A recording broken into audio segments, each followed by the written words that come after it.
우리 지역의 시사 이슈를 쉽게 풀어 이야기하는 시간 시사토크, 아나운서 김문정입니다.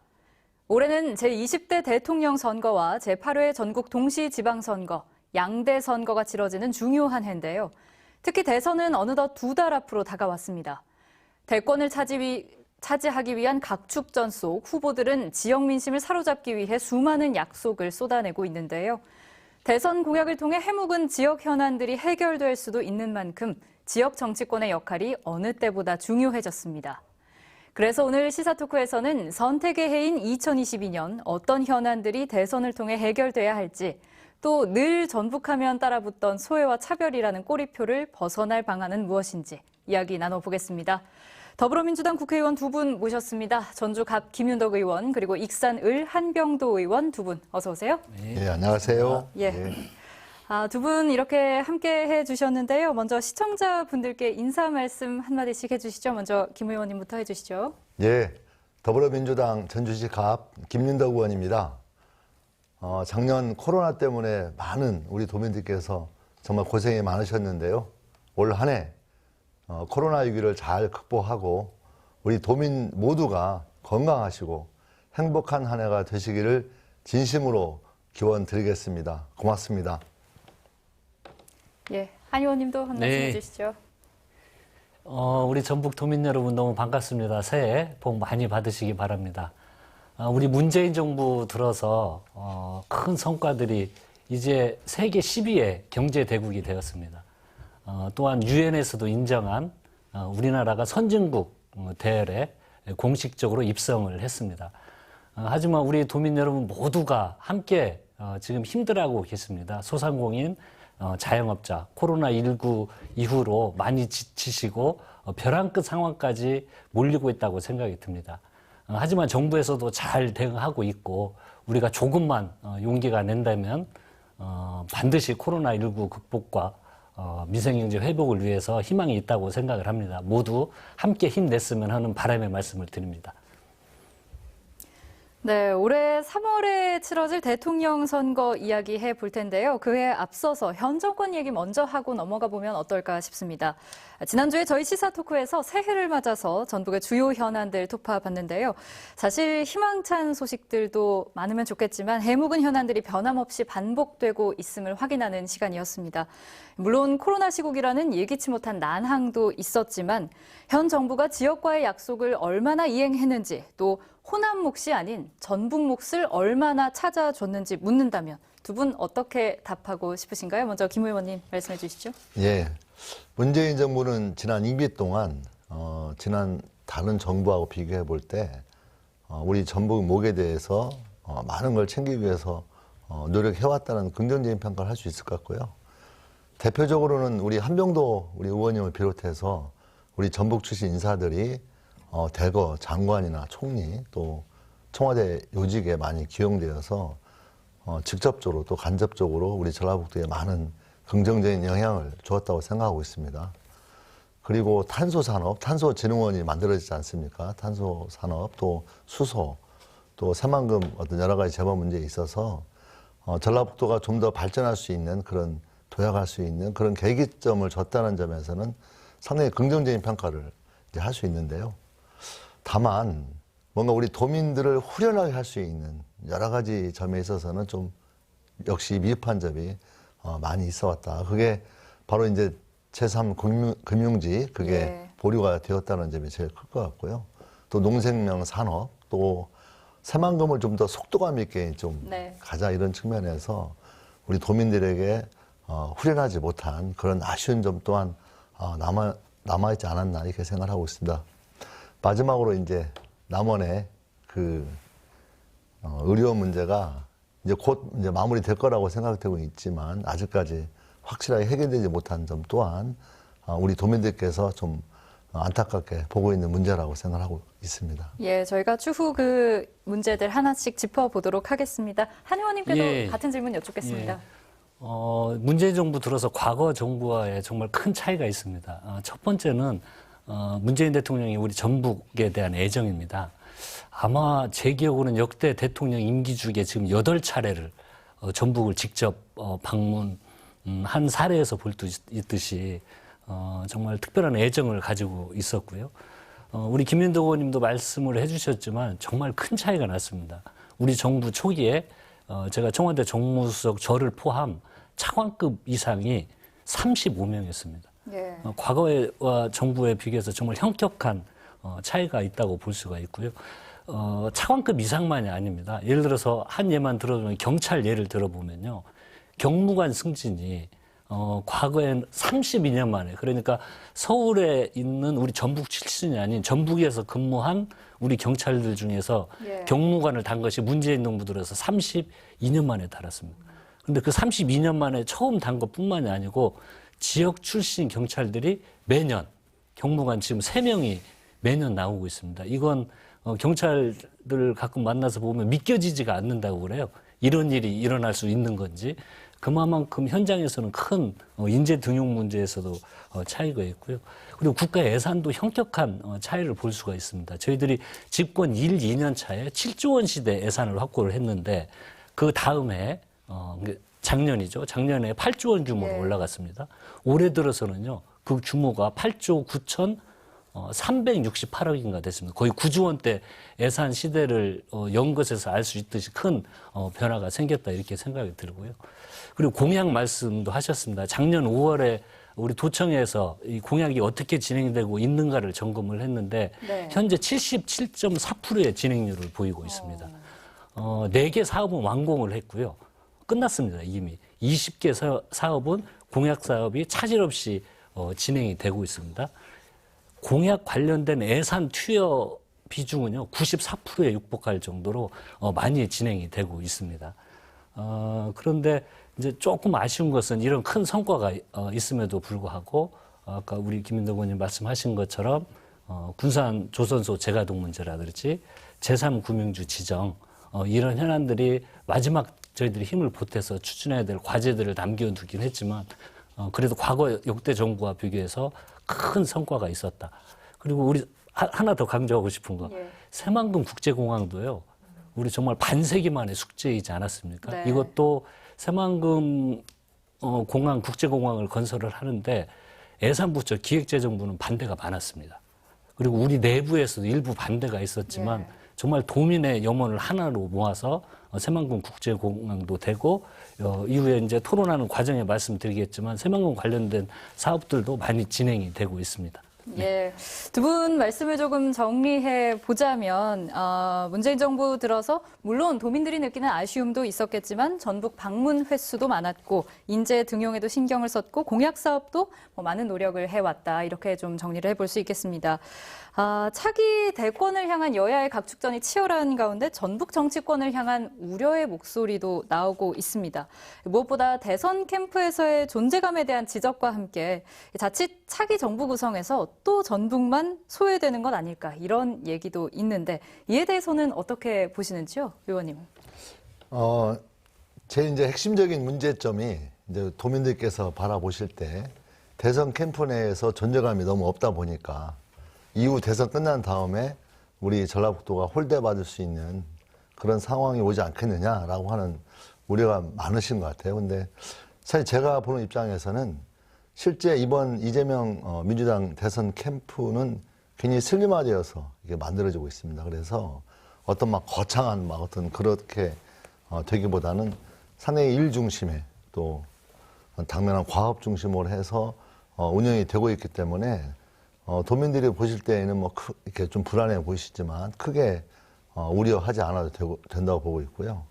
더군다나 각 지역 선대위조차도 소위 말하면 2030 세대들이 전면에 배치되고 또 저희들이 이제 지금까지 선거를 보면 많은 분들이 부모님들이 젊은 분들을 설득하는 게 많았는데 지금은 역으로 예. 젊은 사람들이 이제 나이 드신 어르신들을 설득하고 뭐 그런 상황이 많이 벌어지고 있지 않습니까?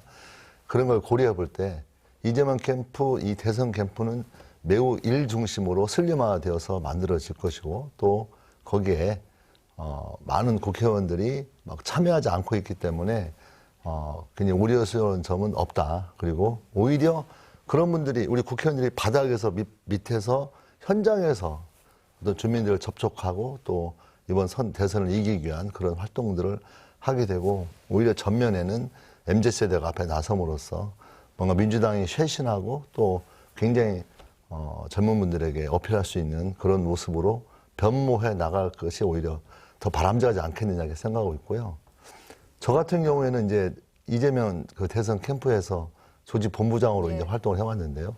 사실 이제 조직본부 업무를 계속 보고 있고 또 원팀으로 만들어야 되기 때문에 다른 후보를 지지했던 분들을 상당히 많이 모셔오고 또 그분들이 또 일을 할 수 있게 만들면서 당내 원팀이 좀 더 공고해지는 길이 대선에서 이길 수 있는 방법이다. 그리고 이제 저는 이제 조직본부의 수석 부본부장을 맡고 또 조직혁신단 총괄 단장을 맡아서 이재명 캠프 내에서 또 민주당 캠프 내에서 보다도 이제 현장을 누비고 현장에서 뭔가 많은 실질적인 활동을 할 수 있는 그런 체제를 운영하는 데 역점을 두고 활동하고 있습니다. 예. 한 의원님은 어떻게 보세요? 예, 저희들이 처음 21대 국회가 출범이 되면서 우리 많은 도민들께서 우려를 했던 것이 전국의 국회의원들이 초선과 재선으로만 구성이 돼서 가장 중요한 예산 확보를 잘 할 수 있느냐, 정치력이 걱정된다는 문제 제기가 많이 있었습니다. 하지만 결과는 어떻습니까? 전혀 다르게 제가 방금 전에 말씀드렸듯이 엄청난 예산의 성과를 이루는데요. 그것을 이루는 데는 우리 전북 정치권이 우리 의원님들이 하나로 똘똘 뭉쳐서 노력한 결과이고, 그리고 보면 이제 예산의 핵심이 우리 초재선 의원님들이지만요. 예산 소위가 광주, 전남, 전북이 로테이션으로 돌아가면서 한 번씩 하는 거거든요. 광주 했으면 그다음 전남, 전북, 또 전북 했으면 이렇게 로테이션으로 하는 건데, 저희들은 연속해서 애기열이 개수조정 소위를 연속해서 들어가고 있습니다. 전북은. 쉬지 않고 이건 굉장히 이례적인 일이고요. 작년 같은 경우에는요. 애기열의 전라북도 국회의원님이 2분이 들어가셨습니다. 예. 이런 큰 성과를 내고 있기 때문에 그런 걱정을 안 하셔도 되고, 지금 이제 새로운 이재명 캠프의 전북 의원들의 역할 말씀을 하시는데, 우리 이 원팀 기조는 계속 유지할 거기 때문에요. 차기 정부에서도 역할을 충분히 할 수 있다, 이렇게 생각이 듭니다. 그리고 여기 앞에 계신 우리 김윤덕 의원님께서도요, 선거에서는 정말 중요한 게 조직이거든요. 이게 핵심입니다.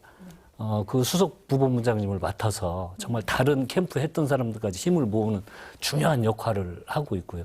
저 또한 어제 이 캠프에서 회의를 하고 왔는데 본부장단 회의에 제가 들어갑니다. 예. 저는 이제 170석을 이끄는 원내 수석이기 때문에 저희들 원내 대책위원회 수석 부위원장으로 캠프에 참여해서 중요한 역할을 하는 거죠. 제가 하는 역할은 우리 후보님이 말씀하신 것, 정책이나 현안 해결을 위하면 전부 국회로 올 거 아닙니까? 예를 들어서 뭐 노동의 문제라든지 공약 이런 문제를 실행하기 위해서는 또 코로나19 극복 관련 예산, 추경 예산을 말씀하셨는데 그것도 국회에서 다 해야 되는데 그걸 진두지휘하고 있는 역할이 있고 저희 둘뿐만이 아니고 또 각 의원님들이 상황실에서도 업무를 하고 있고 각 그 캠프에서 주 역할을 하고 있기 때문에요. 그런 걱정은 전혀 안 하셔도 된다고 제가 감히 말씀드릴 수 있습니다. 예. 한명도 의원님께서 잘 안 드러나니까 이제 잘 모르시는데요. 원내 수석 부대표거든요. 그렇게 되면 각종의 어떤 선거를 치르고 선거 업무를 보는 과정에서 민원도 있고 또 공약을 또 세부적으로 검토하지 않겠습니까? 주요 공약으로 이렇게 앞으로 나오는 것도 있지만 그 앞으로 나오고 또 거기에 세부 항목을 끼는 많은 것들을 다 정리하는 역할을 누군가는 해야 되는데 그 역할을 하시는 분이세요. 그렇기 때문에 실제 도민들께서 이재명 캠프에서의 존재감이 없다라고 하는 것은 밖으로 이렇게 언론에 잘 이렇게 비추지 않는 측면으로 혹시라도 오해가 없으셨으면 참 좋겠다 이런 생각이 듭니다. 예, 두 분 이렇게 훈훈한 대화가 오고 가는 가운데 그 와중에 또 두 분이 핵심으로 중책 맡고 계시다. 그래서 전북 도민들 걱정할 필요 없다. 이렇게 저희가 좀 정리해봐도 되겠습니까? 예, 그리고 또 하나 원팀 강조하셨는데 늘 모든 선거가 중요하게 다뤄져 왔지만 특히나 이번 대선이 중요한 이유는 현 전북의 상황이 너무나도 열악해졌기 때문입니다. 인구 180만 선이 이미 붕괴가 됐고 청년들은 일자리를 찾아서 지역을 떠나고 있습니다. 고령화도 가파르게 진행되면서 지역 소멸 위기까지 나오고 있는데요. 대선 전국의 지형을 참 잘 읽어야 할 것 같습니다. 전북 인구 감소 문제는 그 가운데 어떻게 풀어야 할지 두 분 의견 듣겠습니다. 먼저 한 의원님 해주시다면요. 예, 저희들이 균형 발전 이야기를 하면서 가장 중요한 게 실제적으로 보면은 재정 문제입니다. 우리 전라북도에서 어떤 사업을 새롭게 발굴하고 추진을 하려고 해도 재정이 안 되면 안 되는 거거든요. 그래서 저희 문재인 정부에 들어서 그 국비와 지방 이 비율을 조정을 했는데 76대 24 정도밖에 못했습니다. 적어도 목표를 7대 3 정도 목표를 세웠는데 그래서 기본적인 재정 운영을 지방 중심으로 돌려야 된다. 그래서 지방 재정 확충 문제를 관심을 가져야 된다고 생각이 들고요. 그래서 1차 했지만 앞으로 2차 재정 분권은 7대 3을 목표로 하면 우리 전북목도 상당히 되지 않을까. 그래서 제가 이 문제에 대해서 관심이 아주 많은데 또 고향사랑 기부제법을 통과를 시켰습니다. 우리 모든 시군에서요. 이제 지역 특산품을 기부한 분들에게 30%에 상당하는 액수를 기부금으로 제공을 할 수가 있습니다. 이게 이제 잘 원활하게 시스템돼서 작동이 되면은 우리 지역의 재정을 스스로 확충할 수 있는 법적 제도적 장치가 마련이 됐으니까요. 이런 다양한 노력을 통해서 재정 확충을 위해서 노력을 함께 했으면 좋겠다 하는 생각이 들고요.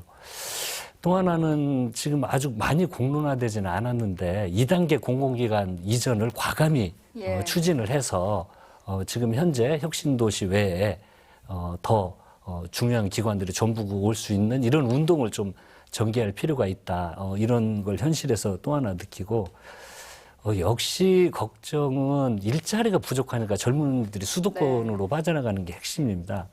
기업을 유치하고 투자를 늘리는데 우리 도의 모든 역량을 계속해서 모아야 된다는 생각이 들고 또 하나 그러면 이런 신산업을 또 발굴하는 건 이거와 연계해서 아주 중요할 거라고 생각이 듭니다. 지금 홀로그램이나 수소산업, 탄소산업 그리고 기존 제조업에 대한 근대화, 현대화 이런 것들을 통해 가지고 좀 집중적으로 육성을 함께 해나갈 필요가 있다고 생각이 듭니다. 예, 김 의원님은 어떻게 생각하세요? 인구 감소 문제, 저는 핵심적인 문제는 저는 청년 인구가 유출되고 있는 게 핵심이라고 보고 있습니다. 젊은 사람들이 우리 지역을 떠나고 있고 그러다 보니 남는 사람들은 노인 인구가 높아지니 전라북도는 초고령화 사회로 진입하고 있고 젊은 사람들이 떠나다 보니까 출산율은 또 떨어지고 있고 이런 굉장히 어떤 심각한 문제를 양상하고 있기 때문에 저는 전라북도가 인구 감소를 해결하고 또 뭔가 도약하는 사회로 가기 위해서는 저는 청년 중심이라는 사실을 보다 분명히 할 필요가 있다고 생각합니다. 전라북도가 더 젊어져야 되고 전라북도가 더 뭔가 이렇게 젊은 위주로 이렇게 변화를 시도해야 된다. 지금 시점에 저는 그 문제를 좀 말씀드리고 싶고 젊은 청년들에게 왜 전라북도를 떠나느냐, 왜 고향을 떠나느냐라고 물어보면 그냥 아주 단순한 답입니다. 일자리가 없다는 거죠. 또 다른 말로 하면 양질의 일자리가 없다는 거고 또 청년들이 여기에서 결혼을 하고 아이를 낳고 그걸 키울 때 사실 그런 복지적 혜택이라든가 이런 게 별로 없기 때문에 실제로 이제 떠날 수밖에 없는 그런 어떤 문제에 봉착되어 있다고 보고 있습니다. 그래서 저는 전라북도 재반 정책을 청년들의 일자리를 늘리기 위한 여러 가지 법적, 제도적인 측면을 강화해서 활성화시켜야 된다고 보고 있고요. 아까 우리 한병도 의원님께서 말씀하신 국가 균형 발전 정책을 통해서 지방 기업을 계속 이전시키는 그런 노력들을 해야 될 거고, 실제 이전된 기업조차도 전라북도의 인재들이 채용되는 비율이 떨어지거든요. 그래서 이제 그 인재 채용 비율을 확대시키고 또 뭔가 이렇게 좀 제대로 의무화시킬 수 있는 그런 방안들이 모색돼야 된다. 또 다양한 기업 유치를 통해서 청년들이 갈 수 있는 것을 만들어내고, 저는 청년 주택 문제도 상당히 심각하다고 생각하고 있거든요. 그래서 청년들이 값싸게 또 안정적으로 지낼 수 있는 그런 주택 문제에 있어서도 좀 더 아주 통 크고 확고하게 이 문제를 진전시켜야만 저는 청년 문제가 해결될 수 있고, 그 청년 문제가 제대로 해결해야만 되어야만 저는 다른 전라북도의 재반 문제가 해결될 수 있지 않겠느냐. 지금 14개 시군 중에서 11개 시군이 곧 머지않아서 아예 소멸된다고 하는, 어렵다 힘들다가 아니라 소멸을 걱정하는 지경에 와 있거든요. 그렇다면 그 소멸을 막는 유일한 길은 젊은 사람들이 살고 거기를 아이를 낳고 키우고 그런 시스템이 세워져야만 가능하기 때문에 현재 인구 감소 문제에 대한 핵심적인 것에 대해서 청년 문제의 방점을 짚고 해결하도록 최선을 다하는 게 제일 강조하고 싶은 내용입니다. 예, 좋습니다. 그럼 구체적으로 어떤 현안들이 있는지 하나하나 짚어보도록 하겠습니다. 대통령 후보들 지역 공약에서 빠지지 않는 게 바로 새만금 개발인데요. 그럼에도 불구하고 30여 년간 말잔치만 이어졌다는 평가가 나오는 이유에 대한 의견과 좀 더불어서 새 정부에서 어떤 새로운 의지를 갖고 새만금 개발 이끌어 나가면 좋을지 이에 대한 의견 듣겠습니다. 먼저 한 의원님 해주시죠. 예, 30년간 말잔치에 불과했다는 말씀에 동의합니다. 하지만 문재인 정부에서는 말잔치에 끝나지 않았습니다. 실제 엄청난 변화가 지금 생기고 있잖아요. 방금 전에 말씀드렸던 그 새만금 국제공항 건설을 예타 면제를 통해서 확보할 수 있는 건 그리 쉬운 문제가 아니었습니다. 많은 어려움이 있었거든요. 이걸 극복하고 드디어 새만금의 국제공항을 할 수 있는 사업이 지금 진행이 되고 있고요. 또 하나 새만금 개발 공사를 설립을 해서 2025년도에는요, 200만 평 규모의 수변 도시, 즉 2025년도에 다 매립을 해가지고 수변 도시를 계획을 하고 있습니다. 그것뿐만이 아니라 인프라도 착착 구축이 되고 있는데요. 동서도로가 이미 완료가 됐습니다. 남북도로가 추진되고 있고요. 인입철도도 이미 진행을 하고 있습니다. 그렇기 때문에 SOC 사업이 속도감 있게 진행되고 있고 국제공항도 생기고 도시 건설을 위한 인프라도 착착 진행이 되고 있기 때문에 앞으로는 차기 정부 들어서도 이게 중단할 수 없도록 예산들이 계속 세워져 있기 때문에 네. 중단 없이 속도감 있이 진행될 수 있도록 이렇게 진행을 하고 있기 때문에 기대를 하셔도 되겠다 이런 말씀을 드립니다. 네. 방금 말씀하신 대로 최근 새만금 인입철도 예타 통과라는 굉장히 반가운 소식이 전해졌습니다만 새만금 신항만과 공항 그리고 철도까지 SOC 구축 사업에 정부가 의지를 갖고 속도를 좀 더 낼 수 있을지 도민들이 사실 많이 반신반의하고 있는 것도 사실이거든요. 새만금 개발의 전환기 맞을 수 있을까요? 저는 새만금 개발 사업 여러 영역이 있다고 보는데요. 아까 우리 한병도 의원님께서 말씀하셨지만 중요한 건 인프라 구축이거든요. 그 인프라 구축하는데 철도, 공항, 그다음에 항만, 그리고 도로, 고속도로도 어떤 그 간선도로가 있을 거고 또 내부 순환도로도 있을 거고 이게 모두가 다 국비로 해서 진행이 되는 거거든요. 근데 굉장히 취약했던 철도 문제가 이제 해결이 됐고요. 이번 예타를 통과했기 때문에 이제 진행되는 걸로 가고 있고 문제는 이제 전에는 하자 못하고 있었는데 이제 하기로 한 거거든요, 사실. 철도, 공항, 항만 하기로 한 거니까. 근데 언제까지 자꾸 미뤄지고 있느냐라고 하는 문제에 있어서 이제 조기 착공, 조기 완공 문제가 핵심적인 과제고요. 제가 노영욱 그 국토부 장관하고 만났을 때에도 사실 구두로는 저한테 땡기겠다고 말을 했거든요. 예. 근데 문제 명시가 돼야 되는 거 아니겠습니까? 그렇죠. 그래서 실제 명시되지 못한 아쉬움에 대해서는 저희 정치권이 제대로 못한 거니까 어쨌든 또 국토위를 하고 있는 담당 의원으로서 우리 도민 여러분께 상당히 죄송하다는 말씀 올리겠지만 실제로 이번에 6차 그 항공계획 사율 때에는 이미 가능한 다 구두로는 땡겨야 된다, 땡길 수 있다라고 하는 것 자체가 분명한 입장으로 정리되어 있기 때문에 저는 도민 여러분께서 지켜봐 주시면 전 반드시 공항 문제는 땡겨질 거다 이렇게 생각을 하고 있고요. 다만 공항 문제에 대한 도내에서 약간 이견이 있습니다, 사실. 그래서 그런 이견에 대해서는 좀 빨리 정리할 수 있도록 노력하겠다.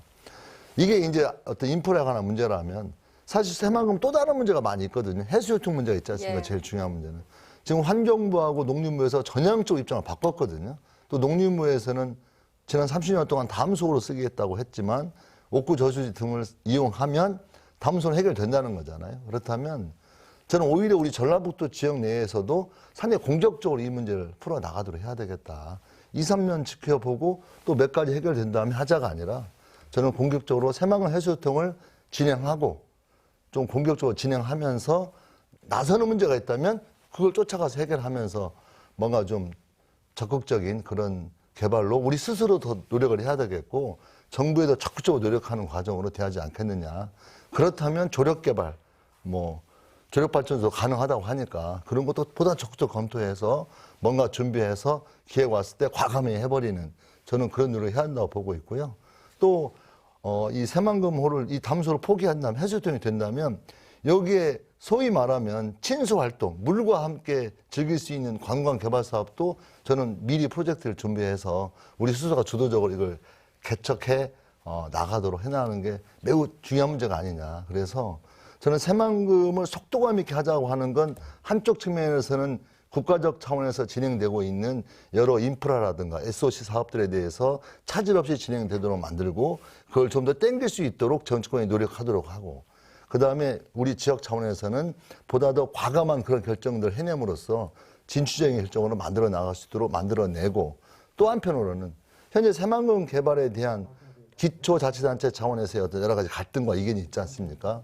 이런 문제도 좀 대승적으로 하루빨리 합의해내면서 뭔가 내부적인 통합력을 발휘해낸다면 저는 도민들께서 염원하시는 새만금이라고 하는 좀 빠른 속도감 있는 개발이 가능하다. 그리고 이번 이제 올해부터는 지방선거를 통해서 앞으로 새만금의 실제적인 미래를 개척하는 청사진이 이제 본격화되기 때문에 저는 도민들이 적극적으로 참여해서 뭔가 이 지방의 어떤 리더를 뽑거나 이럴 때에도 좀 과감한 변화가 있을 수 있도록 노력하는 게 중요하다 이렇게 생각합니다. 네, 양측 모두에서 과감성, 적극성이 좀 더 필요하다는 의견으로 좀 듣겠습니다.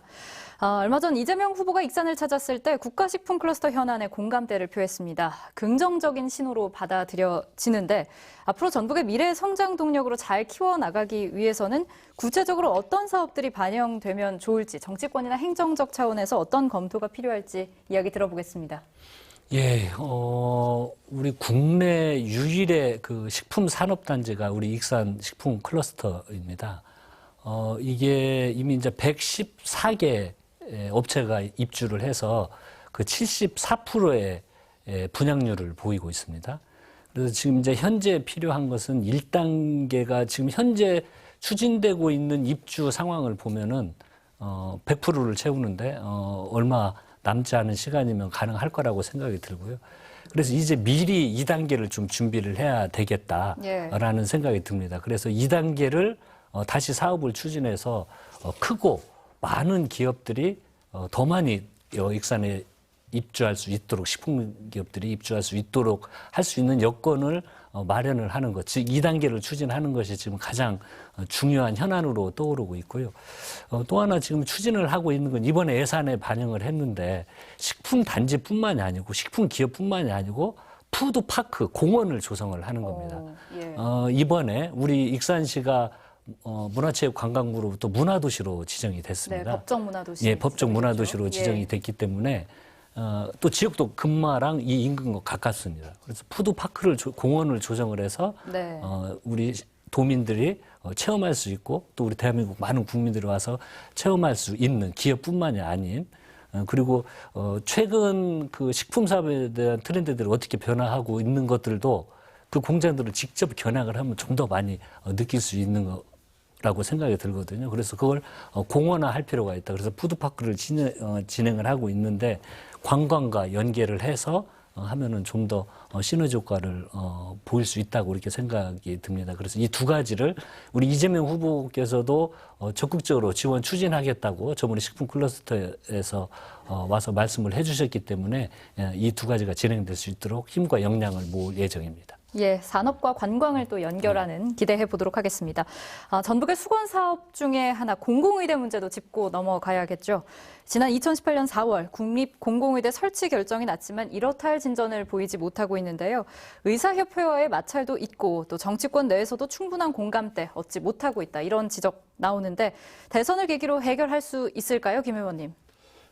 남원 공공의대 문제에 대해서는 저희 정치권이 고개를 들고 할 말이 없을 정도의 상황이라고 저희는 생각하고 있습니다. 왜냐하면 실제 공공의대와 연동되어 있지도 않거든요. 남원 서남대 의대가 있었기 때문에 실제 남원 지역의 의사티오가 원래 우리 있었던 겁니다, 사실. 그리고 그래서 사람도 폐교와 연동되면서 사실 공중에 뜬 상황이거든요. 그래서 공공의대법과 연결되어 있지 않은 지역의 특성도 있고 이랬기 때문에 저는 우리 전북 정치권이 똘똘 뭉쳐서 좀 공개적으로 해결했어야 되는데 결국 해결 못한 거다 우리가. 그런 점에서 우리 도민 여러분께 정말 죄송하다는 말씀 올려야 될 것 같고요. 다만 이게 이제 여러 가지 복잡한 과정을 거쳐서 진행되고 있고 상당히 보건복지부에서도 뭔가 이렇게 일을 했지 않습니까? 근데 코로나 위기가 오면서 또 코로나 위기 속에서 의료 인력이라든가 또 의사들과의 마찰 문제가 전면화될 경우에 또 다른 부작용이 있을 수밖에 없는 현실이 저는 이 문제를 질질 이제 더 못하게 만든 또 요인이 되었기 때문에 저는 하루빨리 저는 이유 불문 우리 전북 정치권이 나서서 이 공공의료 문제를 해결하기 위해서 저는 노력하는 게 이제 바람직하겠다는 말씀 올리고요.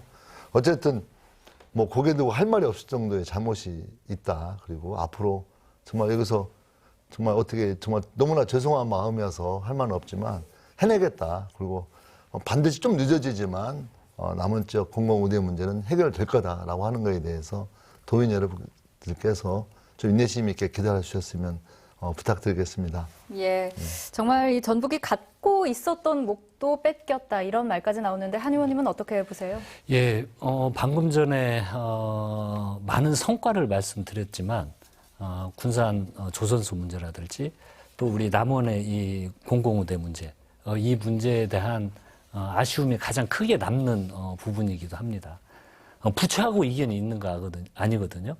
보건복지부에서는 이미 취약간 지역 보건의료 체제를 정비하고 지역 간 건강 격차 심화 이런 문제를 해결하기 위해서는 공공의대가 필요하다고 부처에서도 이야기를 하고 공식적으로 발표도 하고 그랬습니다. 근데 이제 반대는 의사협회나 또 야당의 일부 반대도 있었습니다. 이런 반대도 있고 하기는 했지만 그래도 이걸 저희들이 좀 여당이 의석수뿐만이 아니고 강한 의지를 가지고 추진을 했으면 좀 더 다른 좋은 상황을 만들 수 있었다는 좀 아쉬움이 있는 큰 대목이기도 합니다. 그래서 이건 꼭 추진을 해야 되고요. 이게 저희들이 오늘 토론을 하면서 어떤 지역 격차 해소 문제, 인구 유출 문제를 이야기를 하지만 이거 다 같이 연동돼 있습니다. 예. 지역에 탄탄한 이런 의료 기반이 구축되면 우리 그 시민들의 삶과 질과 연결되고 또 그곳에서 일자리도 창출되고 이건 여러 면에서 선순환 구조를 만들 수 있는 중요한 사업이기 때문에 예. 저희들이 결코 소홀히 해서는 안 되고 다시 힘을 모아서 추진을 해야 된다 이렇게 생각을 합니다. 네, 앞으로 긍정적인 신호탄이 다시 한번 쏘아 올려지길 저희도 기대해 보겠습니다. 다음 현안으로 한번 넘어가 보죠. 제3금융중심지 지정. 이것도 2017년 대선 당시의 대통령 공약이었습니다만 별다른 진척 없이 또다시 대선을 맞게 됐습니다. 후보들이 이 공약의 필요성에 지금 현재 충분히 공감하고 있는지 또 해결의 의지가 있다고 보시는지 의견 듣겠습니다. 먼저 김 의원님 해주시죠. 그러니까 저희 문재인 정부 죄송합니다. 문재인 정부에서 저는 제일 못한 거 세 가지를 뽑으라면 제3금융지 지정 문제, 그다음에 남원 공공의대 문제, 그리고 군산 조선소 문제 이렇게 꼽거든요. 예. 현재 전북 제3금융지 지정 문제에 대해서는 문재인 정부가 공약을 했고 그게 여러 가지 준비 여건 부족으로 이유로 해서 보류가 됐거든요. 그런 점에서 저는 도민 여러분께 이 문제는 또다시 저희들이 또 사과를 해야 될 그런 문제점이 있다 이렇게 생각을 하고 있고요. 다만 현재 제2차 공공기관 이전 문제가 사실상 문재인 정부에서 좀 늦어지고 있지만 준비는 거의 완료되어 있거든요. 그래서 민주당에서 재집권을 한다면 저는 반드시 제2차 공공기관 이전이 진행이 될 거고 그 제2차 공공기관 이전 과정에서 핵심적인 건 소위 말하면 그 제3의 금융지로서 역할을 제대로 하려면 현재 국민연금 기금운용부가 와 있지 않습니까? 그렇다 보니까 시너지 효과를 낼 수 있는 그런 기관들이 제2차로 옮겨옴으로써 대표적으로 뭐 투자공사 같은 회사가 온다면 상당히 시너지 효과가 예상되기 때문에 그런 제2차 공공기관 이전 사업과 맞물려서 진행이 되면 좀 더 한 단계 가능성이 높아질 것이다 보고 있고요. 다만 저희들이 반성하는 측면은 두 측면입니다. 하나는 중앙정부 차원에서 공약을 걸었기 때문에 반드시 추진했어야 되는데 잘 되지 못한 측면이 하나 있는 거고요.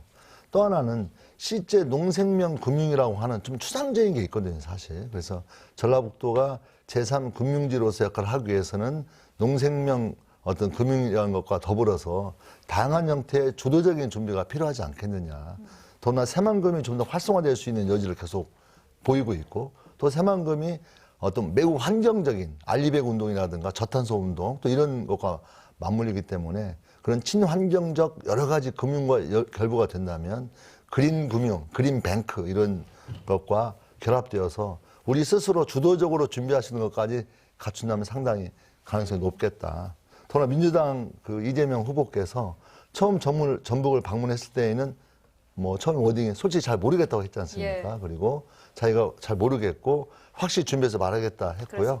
또 준비해서 와가지고 결국 제3 금융지 문제는 반드시 해결하겠다고 약속을 했고 또 제2차 공공기관 이전 문제에 있어서도 저는 다른 그 어떤 후보보다도 이재명 후보가 그 분야에 있어서는 확실히 할 수 있다는 믿음이 있습니다. 잘 아시겠지만 경기도 지사 시절에 경기 남쪽과 북쪽이 상당히 격차가 많이 나거든요. 또 경기 북쪽은 휴전선이 있기 때문에 상당히 취약한 그런 열악한 지역이었는데 경기지사 하는 과정에서 경기 남쪽에 있는 수많은 그런 기업들을 경기 북쪽으로 과감하게 이전을 했던 경험이 있고 거기에 확고한 신념이 있는 후보이기 때문에 저는 이재명 후보께서 제2차 공공기관 이전과 더불어서 또한 그 이전 과정에서 시너지 효과를 낼 수 있는 그런 다양한 기관들이 전북에 올 수 있도록 만들어내고 또 우리 전라북도 차원에서 좀 더 주도적인 그런 준비를 해 나간다면 저는 이번 문재인 정부에서 제대로 이렇게 이루지 못한 과제들이 저는 이번 대선을 계기로 다음 정부에서는 반드시 해결되어야겠다고 생각하고 있고요. 이 문제는 상당히 민주당이 명운을 좀 거려야 되는 게 아니냐. 이 문제만큼은 좀 어떤 예산상의 규모라든가 경제적 파급 효과 측면에서는 상당히 중요한 문제이기 때문에 저는 그런 정도 중요한 문제로 인식하고 해결해 나서야 되겠다 이렇게 생각합니다. 보다 구체적인 청사진을 적극적으로 그려나가야 된다는 말씀으로 듣겠습니다. 한 의원님도 의견 들어보도록 할게요. 저는 좀 짧게 말씀을 드리면 2019년에 금융위가 우리 이 지정을 안 한 이유는 금융 관련 인프라가 부족하다는 게 핵심 논거였습니다. 그래서 이후에 우리 전북에서 많은 기관을 좀 추가로 유치도 했고 또 전북 금융센터 건립도 지금 추진을 하고 있기 때문에요. 그래서 지금 이제 재추진을 하고 있습니다. 근데 이게 법령 이런 걸 보니까 아직도 좀 부족한 게 많이 있습니다. 이렇게 지역으로 오면은 좀 법인세 감면 외에는 특별한 혜택이 없는 좀 이런 문제점들도 보이고요. 그래서 이런 것들도 좀 보강을 할 필요가 있다. 혜택을 더 늘려야 된다. 이런 생각이 듭니다. 그리고 후보께서도 우리 이재명 후보께서도 말씀을 하셨지만 좀 자산운용 중심으로 특화지구로 좀 하면은 우리가 좀 더 경쟁력을 확보할 수 있지 않을까 생각이 들기 때문에요. 이런 것도 함께 검토를 해봤으면 좋겠습니다. 네, 좋습니다. 다음 이슈로 넘어가 볼 텐데요. 어쩌다 보니 김 의원님이 아까 말씀하신 좀 부족했던 세 가지 이슈를 연이어서 또 하게 됐습니다. 현대중공업 군산조선소 재가동 얘기인데요. 기약 없이 표류하고 있습니다. 대우조선해양 인수합병 문제 마무리되면 이후에 재가동 논의가 급물살을 탈 거다 이런 관측도 있던데 조선업계가 사실 지금 모처럼 호황기를 맞을 것으로 전망이 되잖아요. 이 문제 역시 좀 미리 확실하게 약속과 다짐 받아둬야 할 것 같다 이런 생각 들거든요. 그러니까 군산 조선소 문제는 지금까지 상당히 심각했고 그 경제적인 타격이 굉장히 심각한 거이기 때문에 이게 현재 아직 해결이 안 되고 있지 않습니까? 그래서 아까 제가 세 가지 중에 하나라고 말씀을 드렸는데요.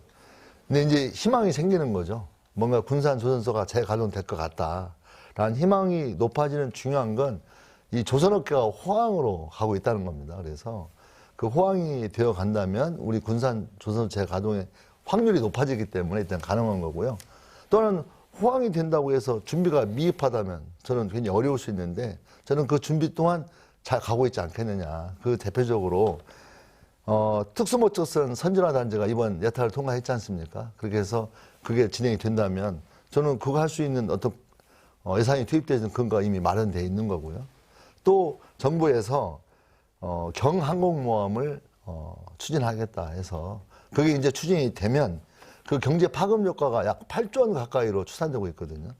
또 그 채용 규모가 5만 5천을 내다보는 그런 규모이기 때문에 저는 굉장히 단순한 내용이 아니다 이렇게 생각합니다. 그래서 일단 특수목적선 선진화 단지가 구축되신 준비를 하고 그 방향으로 가고 그런 조선 산업의 화랑이라고 하는 그 어떤 그 조건을 이용해서 또 경항공모함 제작이라는 어떤 정부 차원에서의 어떤 그런 정리 진행이 된다면 저는 상당히 가능성이 높고요.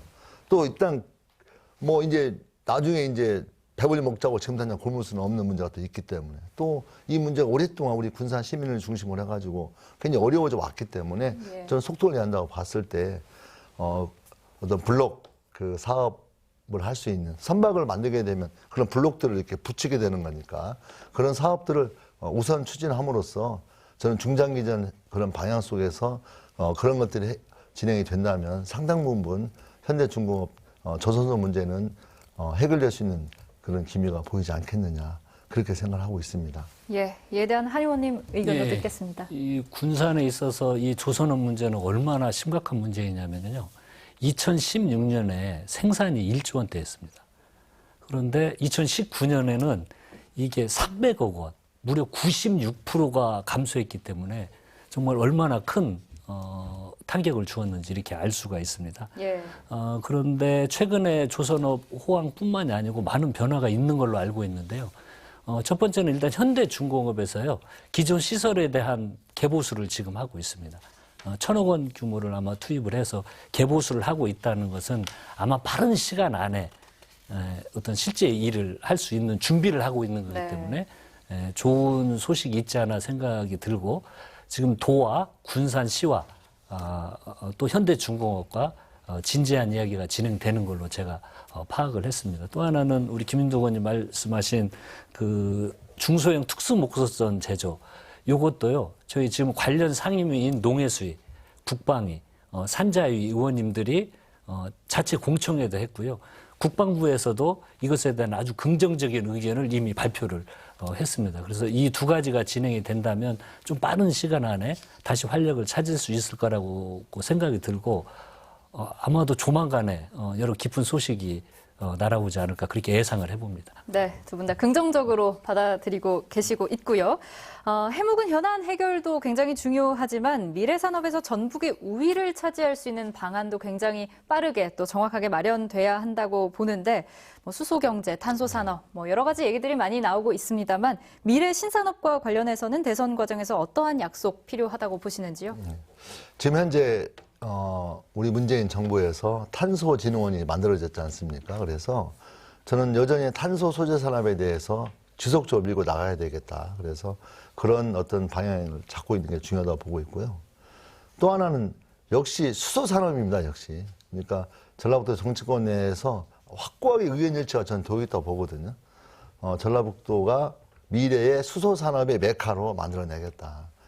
사실 저는 대정부질문 하면서 김부겸 총리에게도 수소총도 만들자고 했거든요. 아예 전남기관도 하나 만들고 또 새만금이라고는 정말 그 천혜의 자연 조건이 너무나 좋은 곳이 있기 때문에 그 수소 산업에 대해서 박차를 가해서 저희들이 전라북도가 수소 산업의 메카가 될 수 있도록 만들어내는 게 저는 미래의 먹거리 산업을 생각한다면 제 1번이다라고 보고 있습니다. 그리고 그런 것들이 더 나가게 되면 실제 기업 환경 또 기후 변화에 따른 여러 가지의 어떤 그 저탄소 운동 같은 그런 것들이 결합되기 때문에 저는 새만금 지역의 어떤 미래 경제 발전을 바로 환경과 결합된 수소산업 또 미래 에너지의 신재생 에너지와 이 세 가지와 결합되어서 새만금 친수활동이 가능한 해수유통을 통해서 그런 관광까지 뭔가 만들어낸다면 저는 서쪽 지역의 어떤 미래 전략 산업으로서는 저는 그야말로 거기에 모든 걸 집중해야 되는 게 아닌가. 이제 또 다른 영역에서 우리 동부권이 계속 소외받고 있거든요. 그런 동부권에서는 또 어떻게 진행을 해야 되는지에 대해서도 저는 고민이 필요하다고 생각하고 있습니다. 그런 점에서 현재 많은 행정의 중심이 세종으로 옮겨오고 있거든요. 예. 그리고 미래 세종으로 이제 국회까지 옮기게 되면 그야말로 행정 중심 도시가 될 것이 뻔한데 저는 이번 이재명 후보 공약을 자세히 보면 우리가 정확히 이렇게 눈여겨봐야 할 공약 하나 있습니다. 세종과 전주를 연결한 철도를 건설하겠다는 거거든요. 예. 그래서 세종과 전주를 철도를 연결하게 되고 또 세종까지 오게 되는 고속도로를 연결하게 되면 전 동부권이 저는 세종의 배후 도시 내지는 배후 여러 가지 교육과 그다음에 힐링을 담당하는 그런 것으로 탈바꿈한다면 얼마든지 저는 동부권도 변화의 어떤 발전을 할 수 있는 그런 여건을 만들 수 있는 계기가 될 것이다. 뭐 그런 정도 얘기를 할 수 있을 것 같은데요. 예. 한 의원님도 예. 의견 듣겠습니다. 네. 네. 이번 이제 대선을 준비를 하면서 우리 전라북도에서요 100여 분의 전문가분이 모여서 27조 원 규모의 예산 65개 사업을 새로 발굴을 했습니다. 그래서 이것을 이제 제안을 하고 차기 정부에서 추진을 하겠다는 지금 전라북도의 계획이 추진이 되고 있습니다. 그것의 핵심은 이제 좀 탄소주질과 사체화 산업혁명 여기에 걸맞는 구조의 대전환 시기인데 여기에 맞춰서 고도화 선진화를 해야 된다. 무슨 기존 사업에 대한 이런 것들이 필요하다는 의견이 65개에 반영이 됐고요. 특히 이제 친환경과 수소 이것은 우리 전라북도뿐만이 아닌 전 세계적인 하는 패러다임 전환가 빠르게 네. 일어나고 있습니다. 그래서 이것을 먼저 준비하는 우리 전라북도가 돼야 된다고 생각을 하기 때문에 공약에서 제안한 것뿐만이 아니고 예산이 투여될 수 있도록 우리 전북 정치권이 이 전환기에 빨리 대응하자. 이것이 중요하다는 좀 생각이 듭니다. 그리고 우리 그 전라북도는 역시 그 농도이기 때문에요.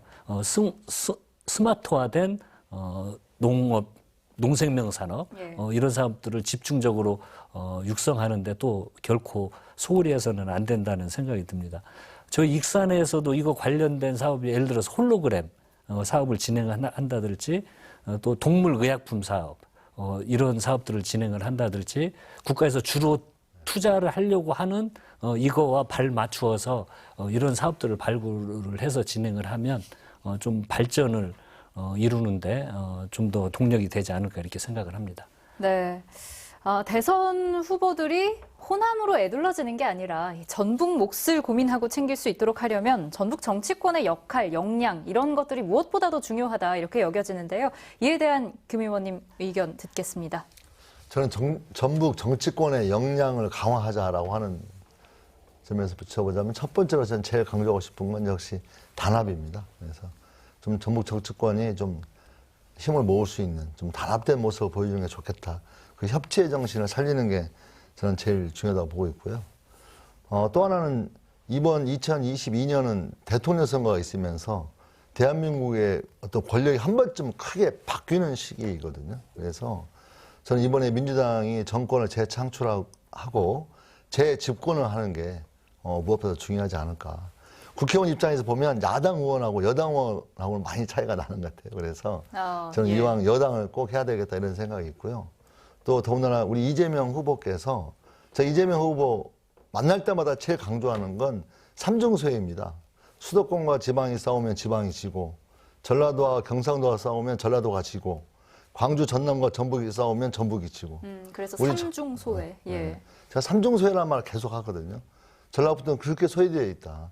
경기도에서 서울에서 보면 중앙에서 보면 잘 안 보이겠지만 그리고도 오랫동안 민주당을 지지해온 그게 전라북도다. 그런 점을 저는 대통령 후보가 결코 잊지 말아달라. 그리고 권력을 잡게 되면 반드시 그걸 들여다봐달라. 그래서 그런 일 참 많이 합니다. 그래서 저는 우리 전라북도가 정말 똘똘 뭉쳐서 저는 이번에 민주당을 정권 재창출하고 또 이재명 후보를 반드시 당선시켜서 저는 이재명 후보가 아까 말했던 그런 제반 정책들을 정말 제대로 진행할 수 있도록 저는 경기도지사를 하고 또 성남시장을 하면서 이재명이 약속한 거, 이재명이 지키겠다고 한 건 반드시 한다라고 하는 거에 대해서는 전 우리 모두가 상당히 신뢰할 수 있는 그 어떤 정치인보다 저는 신뢰도가 매우 높기 때문에 저는 전라북도 우리 정치 역량을 성장시키기 위해서는 그 점에 주목해서 저는 해야 되는 게 아닌가 그렇게 생각하고 있습니다. 예.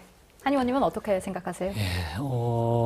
좀 우리 전라북도는 전라북도다워야 된다는 생각이 듭니다. 이 말씀을 왜 드리냐면 과거에는 예를 들어서 어떤 장관이 임명이 되면은요 전남 출신이 돼도 호남목으로 됐는데 예. 이것이 좀 균등하면 문제 제기가 없는데 전라북도는 상대적으로 많이 소외가 됐습니다. 그래서 이 소외가 계속 반복되니까 이제 우리 전라북도에서는 인사나 예산 이런 문제를 우리 목을 챙겨야 된다는 이야기가 나오고 적어도 문재인 정부에서는 이런 게 많이 해소가 됐다고 생각이 듭니다. 인사에서도 그냥 그 호남으로 묶여서 전북이 대접받는다든지 이런 건 많이 개선이 됐고요. 우리 여의도에서 이제 이런 분위기가 많이 형성이 됐습니다. 제가 국회 이제 원내 수석으로 있으면서도 우리 따로 봐야 된다. 왜 자꾸 다른 지역에 예산을 주면서 전북은 호남이라는 목으로 주지도 않으면서 졌다고 하느냐. 이건 개선돼야 된다고 이야기를 많이 하는데 이제 여의도 정치권에서도 전북을 새롭게 보려고 하는, 물론 정부에서도 그런 노력을 많이 해서 큰 변화가 일어났다는 말씀 드리고요. 이 모든 걸 가능하게 하는 건 저희 21대 국회의원들이, 민주당 의원들이 모여서 제일 강조했던 게 원팀입니다. 우리가 원팀으로 일하면 힘을 2배로 늘릴 수가 있고 많은 예산과 우리 인사들이 일할 수 있는 폭을 얼마든지 넓힐 수 있다. 이걸 강조를 했는데 지금까지 잘 되고 있습니다. 상임위 배분도 그거에 맞게 하려고 노력을 하고, 자기가 가고 싶은 상임위가 있지만 다양한 상임위에 가서 전북 현안을 챙기려고 상임위도 배분해서 가고, 때로는 양보하고 이렇게 함께 노력을 하고 있기 때문에 저는 지금 잘 되고 있다고 일차 평가를 하면서 또 우리 국회뿐만이 아니고 도, 시, 군이 똘똘 뭉친다면 좀 더 많은 성과를 낼 수 있을 거라고 기대를 해봅니다. 예. 저 한마디 하고 싶은 얘기는 네. 꼭 좀 아셨으면 좋겠는 게요. 이번 이재명 후보께서 전북을 방문했지 않습니까? 2박 3일 방문한 것도 처음이었고 사실이요. 그리고 2박 3일 방문하는 동안 사실 그 호남 방문해서 전북 찍고 광주 가고, 아니면 이제 광주 들렸다가 가는 길에 들렸다가는 시겠잖아요. 예. 근데 이번에는 2박 3일을 독립적 일정으로 전북 일정을 따로 잡았고, 또 전라북도에 오셔가지고 실제 서부권 주요 메인 도시를 중심으로 돌았거든요. 근데 이번 동부권은 가지 못했습니다, 사실 전에는. 근데 이번에는 무진장 지역 동부권도 사실 전체를 다 들려서 네. 가게 됐고, 그런 노력들이 저는 아까 우리 한병도 의원님께서 말씀하신 것처럼 예. 전북 몫을 찾아내고 제대로 찾아내는 그런 과정 속에서 우리 전라북도 정치권이 원팀이 되어서 저는 노력한 결과물이다. 이렇게 생각해 주시면 정말 좋겠습니다. 네, 좋습니다. 못다한 얘기들이 참 많은데요. 사실 지금까지 여러 얘기 나눴지만 두 분의 역할도 참 중요할 것 같습니다. 대선 과정에서 지역의 현안들을 좀 공약화하고 이를 반영시켜서 실제로 지역이 성장하는 계기로 삼아야 할 텐데, 앞으로의 각오와 다짐의 말씀, 마무리 발언 간단하게 들어보겠습니다. 먼저 한 의원님부터 해주시죠. 예, 21대 국회도 정말 빠르게 지나간 것 같습니다. 항시 겸손한 마음으로 우리 전북 국회의원들은 일을 할 다짐을 하고 있고요. 특히 균형 발전과 지역 발전, 이 부분에 대해서 관심 있게 일들을 하고 있습니다. 제가 지금 전북 원내 수석으로 있으면서 중앙과 전북의 현안을 함께 우리 의원님들과 목소리를 전달을 해오고 있다고 이렇게 생각을 합니다. 그래서 조금만 더, 한 발 더 노력하고 성과를 내는 이런 정치권이 됐으면 좋겠고요. 이렇게 일을 하면서도 지금 항상 안타까운 것은 우리 전라북도에 많은 우리 소상공인 자영업자분들이 고통 속에 하루하루를 보내고 있습니다. 결코 소홀히 하지 않겠습니다. 뭐 지금 추가 경정 예산도 이야기를 하고 있는데 정부에서 이걸 극복하는데 모든 역량을 모을 수 있도록 함께 하겠다는 말씀 드리고요. 조금만 더 힘내시고 용기 내셔서 이 코로나 위기를 극복하는데 함께 했으면 좋겠습니다. 힘내십시오, 도민 여러분. 감사합니다. 예. 네. 무엇보다도 꼭 말씀드리고 싶은 것은 우리 전라북도에서 청년들이 떠나고 있습니다.